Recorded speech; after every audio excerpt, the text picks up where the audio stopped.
আসসালামু আলাইকুম ওয়া রাহমাতুল্লাহি ওয়া বারাকাতুহু।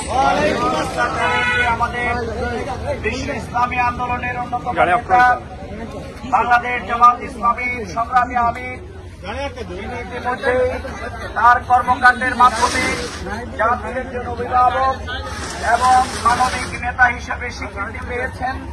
আমাদের সেই শ্রদ্ধেয় নেতা আগামী 22 তারিখে লক্ষ্মীপুর সামাদ মাঠে দেশ এবং জাতির উদ্দেশ্যে গুরুত্বপূর্ণ বক্তব্য রাখবেন।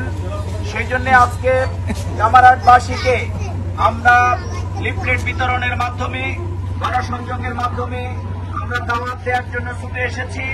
আমরা আপনাদেরকে আহ্বান জানাই, আগামী দিনের একটি কল্যাণ রাষ্ট্র, সুখী সমৃদ্ধশালী রাষ্ট্র নির্মাণে বাংলাদেশ জামাত ইসলামীর সংগ্রামে যোগ দেবেন ইনশাআল্লাহ। জামায়াত একটি জনসমুদ্রে পরিণত হবে ইনশাআল্লাহ।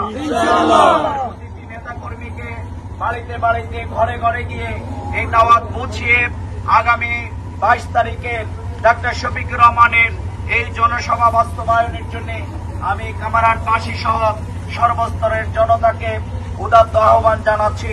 আমাদের